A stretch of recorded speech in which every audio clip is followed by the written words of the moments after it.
Sabe quando você cresce achando que sua família é só meio esquisita, mas depois percebe que ela é quebrada mesmo? Que tem coisas ali que ninguém fala, mas todo mundo sente? Pois é, durante muito tempo eu achei que a gente era só disfuncional, que toda família tem um pouco disso. Só que hoje, olhando pra trás, eu entendo que aquilo tudo já era um aviso. A rachadura sempre esteve lá. A diferença é que eu só enxerguei depois que ela virou um abismo.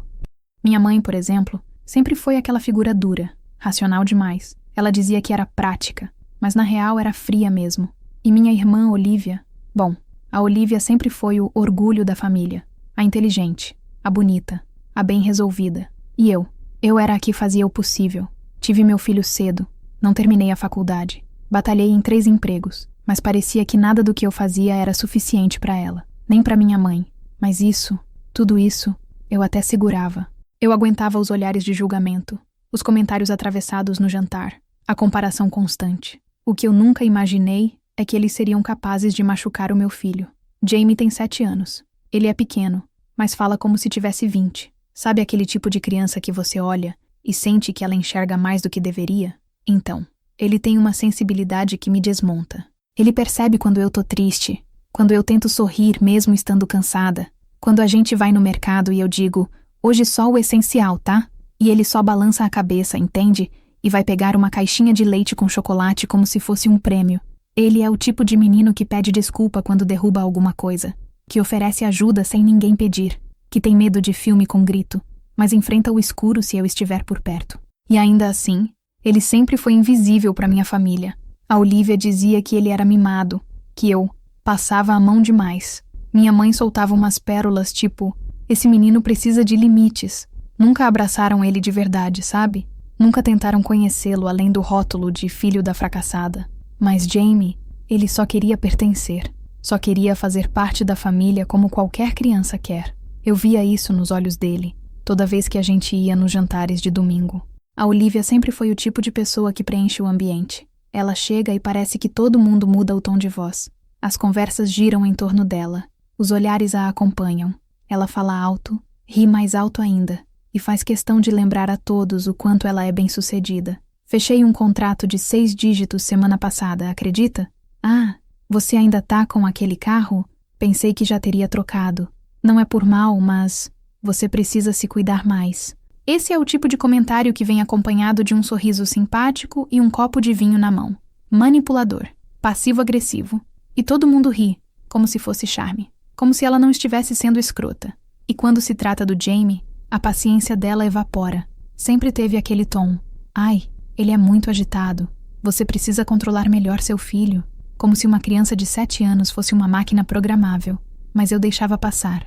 Porque, sei lá, era mais fácil engolir do que discutir. Até o dia que ela passou de todos os limites e destruiu o pouco que ainda havia de família entre a gente. A gente tinha essa tradição ridícula de almoçar na casa da minha mãe aos domingos. Era quase um teatro. Cada um com seu papel, fingindo que estava tudo bem. A casa cheirava a desinfetante e comida requentada. Minha mãe colocava a mesa como se estivesse esperando a rainha da Inglaterra. Guardanapo de pano e tudo. Naquele domingo, a Olivia já chegou com cara de poucos amigos. Disse que o voo dela de São Paulo atrasou, que estava exausta, que só queria um pouco de paz. E eu já senti na hora. Algo ia dar errado. Jamie correu até ela, como sempre fazia, com um desenho na mão. Ele tinha feito uma casinha colorida com a frase "Eu te amo, tia". Ela olhou, forçou um sorrisinho e disse: "Ai, Jamie, agora não. A tia tá com dor de cabeça". Ele encolheu os ombros e foi sentar no canto, quietinho. Meu coração já doeu ali, mas eu respirei. Tentei mudar o assunto, distrair. Só que a tensão só aumentava. Olivia implicava com tudo. O barulho do talher, a televisão ligada. Até com o Jamie respirando alto, ela fez cara feia. E minha mãe, fingindo que não via. Só dizia, calma, Olivia, como se isso fosse suficiente para conter o que estava por vir. Depois do almoço, choveu forte. Um temporal daqueles que deixam o céu roxo. O tipo de chuva que assusta a criança. Jamie estava inquieto, querendo brincar. Pediu para ligar a TV e quando viu um desenho passando, riu alto. Foi aí que tudo explodiu. Olivia se levantou de repente, gritando: "Chega, Jamie! Você não percebe que ninguém aguenta mais você? Seu brat estragou o meu dia inteiro!" Ela atravessou a sala como um furacão. Eu tentei impedir, juro por Deus, mas foi rápido demais. Ela agarrou o braço dele com força e arrastou até a varanda. Eu gritei, minha mãe gritou, mas ninguém se moveu. E então, ela empurrou ele para fora, na chuva, no vento gelado, como se ele fosse um lixo, um peso. Fica aí, aprende a se comportar, ela gritou, antes de voltar para dentro, como se nada tivesse acontecido. Eu congelei por 2 segundos. Só 2. Mas foram os 2 segundos mais inúteis da minha vida. Depois eu corri. Corri para pegar meu filho, molhado, tremendo, com os olhos arregalados de medo e vergonha. E aí veio o pior. Minha mãe olhou para mim, enquanto eu secava o rosto do Jamie com a manga da blusa, e disse com frieza: ele precisa aprender o valor dele. Eu não consegui responder, ainda. O aniversário de 8 anos do Jamie estava chegando, e por mais simples que fosse, eu queria fazer alguma coisa especial para ele. Ele tinha passado dias me mostrando um desenho do bolo que queria. Mãe, eu quero um bolo com um dragão, mas que seja vermelho, tipo fogo, e eu prometi que ia dar um jeito. Mesmo com pouca grana, consegui economizar. Fiz uma vaquinha com uma amiga do trabalho. Encomendei o bolo simples, mas com a decoração que ele tanto queria. Balões vermelhos e laranjas. Comprei refrigerante, pipoca e chamei os coleguinhas da escola. E sim, contra minha vontade, convidei minha mãe e a Olivia. Eu queria que ele sentisse que a família se importava. Mesmo depois do episódio da varanda, mesmo com a raiva ainda presa no meu estômago, eu pensei, vai que elas vêm e tentam se redimir, pelo menos por ele. Só que o que era para ser um dia feliz, virou um show de horrores. Elas chegaram atrasadas. Minha mãe entrou reclamando da rua barulhenta, e a Olivia entrou com o celular na mão, de óculos escuros, com cara de nojo do ambiente. É isso aqui? Ela sussurrou, achando que eu não ouviria. Jamie correu até ela com uma lembrancinha feita por ele, um chaveirinho de biscuit com as iniciais dela. Fiz pra você, tia. Ela olhou, sorriu amarelo e disse: ah, que fofo. Onde você comprou isso? Eu que fiz. Ele respondeu orgulhoso, e eu vi nos olhos dela aquele desprezo silencioso, um olhar que me dava vontade de gritar. A festa durou pouco. Meia hora depois, Olivia já estava bufando no sofá, rolando os olhos pro celular e cochichando com minha mãe. Eu tentei manter o clima leve. Coloquei música, chamei os pequenos para brincadeiras, mas Olivia não parava de fazer comentários atravessados. Você deveria pensar numa casa maior. Esses doces parecem vencidos. Gente, essa criança é hiperativa, né? Que horror! Até que Jamie derrubou um copo de refrigerante no chão. Foi sem querer. Ele tropeçou tentando alcançar a bexiga mais alta e, pá! O barulho fez silêncio na sala. Todo mundo olhou. Olivia se levantou com tudo. Você tá de brincadeira, Jamie? De novo isso? Olivia, calma. Eu tentei segurar ela. Ele vive nesse mundinho de fantasia e você só passa a mão na cabeça. Tá criando um monstro, um pirralho mimado que ninguém suporta. O Jamie parou, com os olhos arregalados, as mãos trêmulas. Ele não falou nada, nem chorou. Só ficou parado, parecia em choque. E eu senti meu peito ferver. Você vai embora, eu disse, tremendo. O quê? Vai, agora. Você não grita com meu filho. Nunca mais. Ela riu. Um riso debochado, de quem acha que tá sempre por cima. Quer saber? Fica com seu circo, então. Isso aqui é patético. Ela saiu batendo a porta. 2 horas depois, recebi a mensagem. Você vai me agradecer no futuro.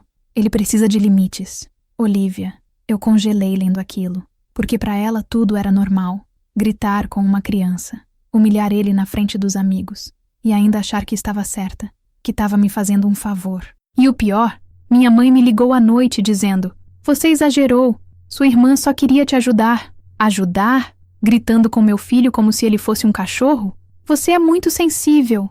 Criança precisa de correção. E eu percebi ali, de forma dolorosa, que elas não viam meu filho como eu via, que na cabeça delas, ele era um problema, um fardo, um brat, como a Olivia chamou. E aí, a ficha caiu. Isso não era só sobre aquele dia na varanda. Não era só sobre um copo derramado. Era sobre anos de abuso velado, disfarçado de conselho. Sobre uma mãe que nunca me protegeu. E uma irmã que se sentia no direito de invadir a minha vida, a minha casa, o meu filho, e pisar em tudo. Eu decidi que ia manter distância. Mas a vida, né? Ela gosta de cutucar a ferida. Na semana seguinte, Jamie ficou doente, febre alta, vômito. Tive que correr com ele para o hospital. Enquanto eu segurava a mão dele no soro, meu celular apitou. Mensagem da minha mãe. Você está usando isso para afastar a gente. Drama não leva a lugar nenhum. Eu li aquilo e senti uma raiva que me travou os dentes. Como assim, drama? Eu tava ali, numa cadeira dura de pronto-socorro, com meu filho desidratado e ela me acusando de manipulação emocional? No dia seguinte, liguei para ela. Precisava dizer na cara dela. Mãe, eu tô cansada. Você sempre esteve cansada, mas isso não justifica se afastar da sua família. Família é quem protege, quem cuida, quem ama. E vocês não amam o Jamie. Ele precisa aprender o valor dele, ela repetiu, igualzinho da última vez. Ele já sabe o valor dele. Quem precisa aprender são vocês. E desliguei. Pela primeira vez, eu desliguei antes dela. Naquela noite, começou a chover de novo, igual aquela vez. Jamie acordou com um pesadelo. Disse que estava preso numa varanda, sozinho, com todo mundo rindo dele. Eu abracei ele tão forte que senti meu peito doer. Ele chorou baixinho. Ficamos em silêncio por um tempo. E aí ele perguntou: Mãe, eu sou ruim? Aquilo me quebrou. Não, filho. Você é maravilhoso. Perfeito do jeitinho que é. Nunca mais deixe ninguém fazer você duvidar disso. Nem a tia, nem a vovó. Ninguém. Ele respirou fundo e encostou a cabeça no meu colo. E eu olhei para a janela. A chuva caindo do lado de fora. A mesma tempestade. Mas algo tinha mudado dentro de mim. Eu não ia mais aceitar. Eu não ia mais engolir. Eles não sabiam com quem estavam lidando. Ficar no hospital com uma criança doente é uma das experiências mais solitárias que existem. Você se sente inútil, esgotada e ao mesmo tempo precisa ser forte. Não pode chorar, não pode quebrar, porque ele está ali, te olhando com olhos, confiando em você. E você precisa ser a fortaleza que ele acredita que você é. Jamie tinha febre de 39,4 quando o levei. Mal conseguia manter os olhos abertos. O médico disse que era uma virose, mas que ele estava fraco, provavelmente por estresse e alimentação irregular. Eu senti uma dor afiada no peito. Estresse? Uma criança de 8 anos não deveria saber o que é isso. Enquanto ele dormia com a agulha do soro no bracinho, eu fiquei sentada naquelas cadeiras frias de plástico, olhando para o teto branco. Um monte de coisa passou na minha cabeça. A cena dele na varanda, a voz da Olivia gritando, a frieza da minha mãe e aquela pergunta dele: eu sou ruim? Eu senti vontade de quebrar tudo, mas ao mesmo tempo, uma clareza absurda tomou conta de mim. Eu sabia que não dava mais para esperar. Eu precisava agir, defender ele, proteger o meu filho do que quer que fosse, mesmo que fosse da minha própria família. E naquele hospital de madrugada, com o barulho do monitor cardíaco e da chuva lá fora, eu tomei uma decisão. Nos dias seguintes, Jamie ficou mais quieto. Não chorava, mas eu via nos olhos dele que algo dentro dele tinha se partido. Ele andava mais devagar, falava mais baixo e se assustava com qualquer tom de voz mais alto. Eu chamava ele para ver desenho e ele dizia: tá bom, mãe, mas ficava olhando para o chão, mexendo nos dedos. Era como se a alegria dele tivesse ido embora com aquela chuva. A professora da escola me chamou num canto na terça-feira. Disse que Jamie não estava rendendo, que estava distraído e parecia triste. Aconteceu alguma coisa em casa? E eu congelei por um segundo. Não sabia se explicava tudo ali, no meio do corredor, mas acabei contando por alto. E ela soltou um suspiro longo, com os olhos cheios de empatia. Ele é um menino maravilhoso, muito sensível. Essas coisas machucam mais do que parece. E eu só consegui balançar a cabeça, tentando segurar o choro, porque eu sabia o quanto ele estava machucado. Só que o pior ainda estava por vir, porque minha família não ia parar por aí. Não demorou muito para começar a tempestade. Minha mãe me ligava dia sim, dia não, sempre com aquele tom passivo-agressivo. Você vai deixar uma briguinha boba destruir a família? Olivia tá magoada também, viu? Isso tudo é exagero seu. As coisas não aconteceram assim. Gaslighting, puro, me fazendo duvidar do que eu vi, do que eu senti, do que meu filho passou. Elas começaram a contar outra versão da história para a família. Que Jamie era agressivo, que eu era desequilibrada, que a Olivia só tinha se defendido. Até meus tios começaram a mandar mensagem tipo: talvez você esteja levando isso longe demais, prima. Perdoar é importante. E o pior, postaram uma foto no grupo da família, delas duas, com a legenda: família é tudo. E quem não valoriza, perde. Eu olhei para aquilo e juro que meu sangue ferveu. Era uma provocação, uma cutucada pública, como se eu fosse a errada da história, como se eu tivesse me isolado por capricho. Não, elas não sabiam o que vinha pela frente. mas iam saber. Depois de tudo isso, comecei a puxar o fio, a olhar para trás com mais atenção. Comecei a lembrar de coisas da infância que eu tinha deixado de lado. As vezes em que Olivia me bateu e minha mãe dizia: "Ela é só mais velha, não fez por mal." Os castigos silenciosos, os olhares, o descaso. Comecei a entender que eu fui condicionada a aceitar abuso, a normalizar grito, frieza, ausência de afeto.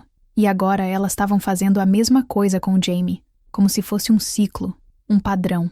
Conversei com uma prima distante, a Mariana. Sempre foi mais neutra. E ela soltou, meio sem querer: "Você sabia que a Olivia sempre disse que você teve o Jamie para prender homem?" "O quê?" "Sim, e que você inventa drama para se fazer de vítima. Ela vive falando isso nas reuniões de família." Aquilo foi a última gota. Era tudo sobre controle. Sempre foi. Olivia precisava ser a estrela. A minha mãe precisava que ela brilhasse para manter as aparências. E eu era o problema por simplesmente existir fora daquele script. Só que eu não era mais a filha calada, nem a irmã acomodada. Eu agora era mãe. E por ele, eu ia até o fim. Eu lembro do momento exato em que tudo virou. Foi num domingo à noite. Jamie estava dormindo no meu colo, e eu passei a mão no cabelo dele. Olhei para o rosto dele e pensei: eu nunca mais vou permitir que machuquem esse menino. Peguei meu notebook e comecei a anotar tudo. Todos os episódios. Todas as mensagens. As frases. As testemunhas. Tudo. Fui até a escola no dia seguinte e pedi que registrassem por escrito o relato da professora. Marquei consulta com uma psicóloga infantil. Expliquei o que aconteceu. Ela me olhou sério e disse: "Você precisa proteger seu filho. E para isso, talvez precise fazer coisas difíceis." E aí eu entendi. Era hora de cortar o cordão. De fazer o que elas nunca esperariam. Liguei para um advogado. Contei tudo. Elas agrediram meu filho emocionalmente. E uma delas fisicamente. Quero saber o que posso fazer legalmente. Do outro lado da linha, ele ficou em silêncio por alguns segundos. E então disse: "Você tem um caso. Forte. Mas precisa estar preparada para a guerra." E eu respondi sem pensar: "Ela já começou. E eu não perco mais." Eu queria dizer que foi fácil. Que eu acordei, peguei o telefone e simplesmente bloqueei todo mundo. Mas não foi assim. Não é simples cortar laços com quem te criou, com quem compartilhou tua infância, mesmo que essas pessoas tenham te machucado mais do que ajudado. Levei dias ensaiando, e noites inteiras chorando baixinho, pro Jamie não ouvir. Tinha medo de estar exagerando, medo de estar sendo radical demais, como minha mãe dizia. Mas aí eu olhava pro meu filho, e a dúvida sumia, porque proteger ele era mais importante do que manter qualquer aparente paz familiar. Comecei por silenciar o grupo da família. Depois, bloqueei a Olivia em tudo. Instagram, WhatsApp, até e-mail. Ela tentou me ligar algumas vezes. Recusei todas. E o mais difícil, bloqueei minha mãe. Aquilo me rasgou, mas era necessário. A última mensagem que ela mandou antes de ser bloqueada foi: "Não destrua sua família por orgulho." Eu li, respirei fundo e pensei: não sou eu que tô destruindo. Já estava destruída. Só tô me salvando dos escombros. E foi isso. Pela primeira vez, eu escolhi a mim mesma e ao meu filho. Quando sentei com o advogado pela primeira vez, ele me olhou com aquela expressão meio cética, sabe? Tipo, será que ela vai mesmo até o fim? Mas à medida que fui mostrando as mensagens, os prints, os relatos, ele foi ficando mais sério. E quando contei sobre o episódio da varanda, ele só disse: "Isso é grave. Muito." Decidimos entrar com uma denúncia formal de maus tratos.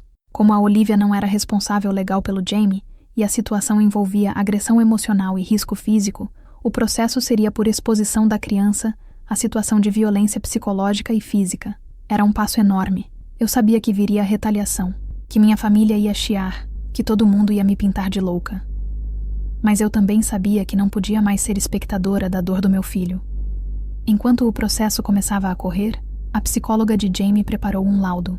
Ela escreveu, em palavras técnicas e frias, tudo o que eu sentia, mas não conseguia explicar. Paciente apresenta sinais de trauma emocional, evitamento social e baixa autoestima relacionados a interações familiares específicas. Ler aquilo foi como levar um soco no estômago, mas também foi um alívio. Finalmente alguém tinha colocado no papel o que eu via nos olhos dele todos os dias. A notícia vazou. Não sei se foi a Olivia, a minha mãe ou algum primo fofoqueiro, mas em questão de dias, Metade da família já sabia que eu estava processando minha irmã.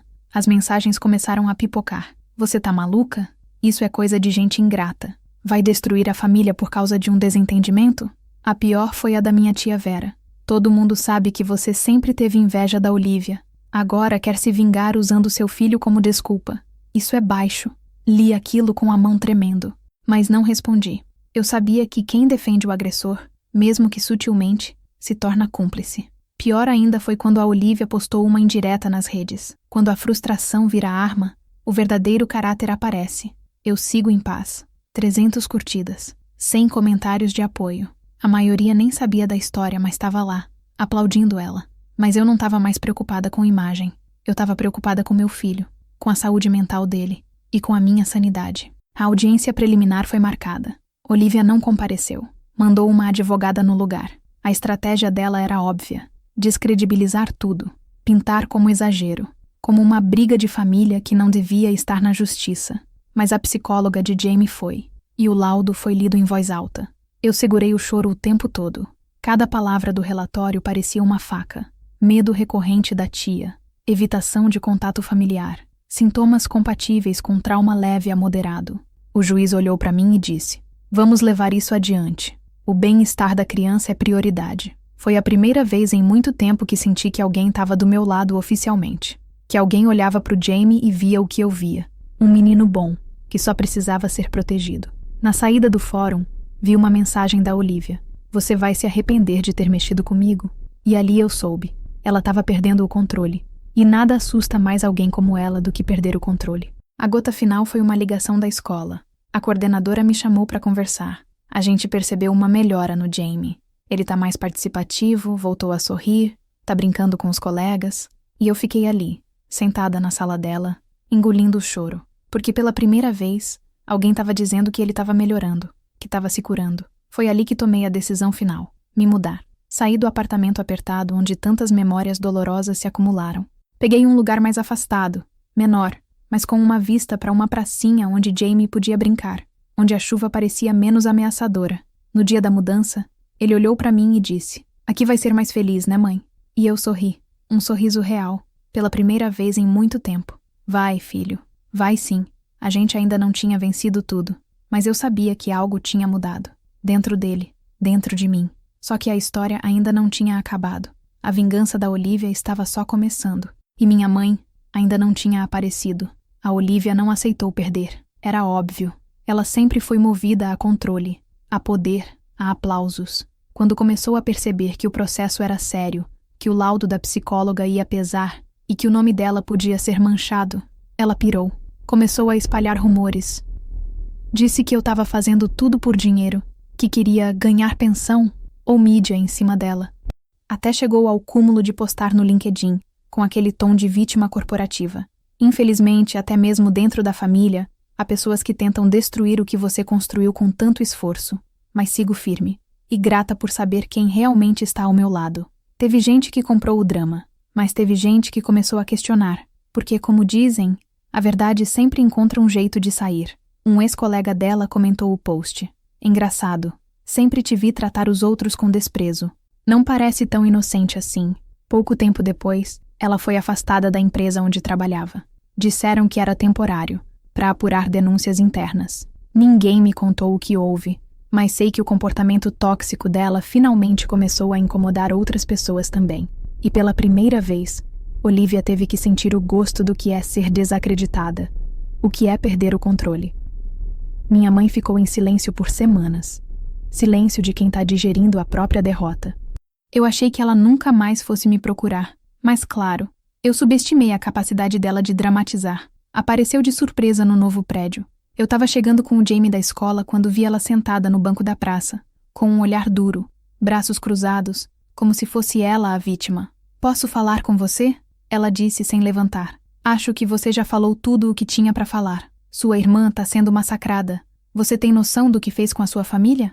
Eu protegi meu filho, coisa que você nunca fez comigo." Ela respirou fundo, mas eu continuei. "Quando eu era criança e a Olivia me batia, você dizia que era normal. Quando ela gritava com o Jamie, você dizia que ele precisava aprender. Que valor é esse que você acha que ele tem que aprender sendo humilhado? Apanhando, sendo jogado na chuva. Ela ficou muda, pela primeira vez, sem palavras. E então, com os olhos vermelhos, ela soltou. Você sabe que eu fui criada assim, que eu apanhei muito, que pra mim isso era educar, silêncio. E agora você vê o resultado, né, mãe? Ela tentou pegar minha mão. Eu recuei. Não quero mais continuar esse ciclo. Se você quiser fazer parte da vida do Jamie, vai ter que reaprender tudo, tudo. Porque aqui, nessa casa, não tem mais espaço para violência disfarçada de amor. Ela assentiu devagar, mas eu não sabia ainda se era real, ou só mais uma performance. O momento mais inesperado de todos aconteceu numa reunião na escola. A psicóloga chamou alguns pais para falar sobre empatia, bullying e respeito entre as crianças. Achei que seria algo genérico, mas no final, pediram para as crianças escreverem um pequeno texto sobre o que é amor de verdade. Eu quase caí da cadeira quando vi o que Jamie escreveu. Amor de verdade é quando alguém fica do seu lado, mesmo quando ninguém mais acredita em você. Amor é quando sua mãe te seca depois da chuva. Amor é quando você não precisa fingir que tá feliz. Eu chorei ali mesmo, no meio das cadeiras plásticas e cheiro de giz de cera. Uma professora segurou meu ombro e disse: "Ele é muito especial. Você salvou ele." E eu pensei: não, ele também me salvou. Porque se não fosse por ele, eu teria continuado naquela bolha de silêncio, de obediência, de fingir que estava tudo bem, só para manter a paz. Jamie me ensinou a lutar, a romper, a quebrar tudo para reconstruir do zero. Com o processo correndo, o afastamento oficial e as provas documentadas, Olivia foi orientada a não me procurar mais, nem a se aproximar do Jamie. Mas mesmo assim, parte de mim ainda esperava um pedido de desculpa, algo verdadeiro, humano, mas ele nunca veio, nem dela, nem da minha mãe. O mais próximo que eu recebi foi uma mensagem seca. Espero que um dia você entenda o mal que causou. E é engraçado como as pessoas que mais machucam a gente são sempre as primeiras a se colocar como vítimas, né? Mas quer saber? Eu parei de esperar. Perdoar não significa esquecer, muito menos aceitar. Significa libertar. E eu escolhi me libertar desse lixo emocional que carreguei por anos. Fiz as pazes com o fato de que algumas pessoas nunca vão mudar. Mas eu mudei. E isso já basta. Hoje, nossa vida é outra. O Jamie voltou a rir de verdade. Tem um amigo novo no prédio, um cachorro chamado Pipoca. Sim, ele escolheu o nome. E todas as noites a gente lê juntos. Ele ama dinossauros. Me corrige quando eu leio o nome errado de algum. Outro dia ele me disse: "Mãe, você é a pessoa mais corajosa do mundo." E aquilo me desmontou. Porque por muito tempo, eu achei que coragem era gritar, reagir, brigar. Mas não. Coragem de verdade é proteger em silêncio. Resistir quando todo mundo quer que você se cale. É aguentar o peso das decisões certas, mesmo quando elas doem. A minha família de sangue ficou para trás, mas eu tenho minha nova família, eu e Jamie, e os poucos que nos acolheram com verdade. A chuva que nos separou, hoje virou só uma lembrança. E se um dia ela voltar, tudo bem. Agora, eu sei como me proteger, e como proteger ele, sempre.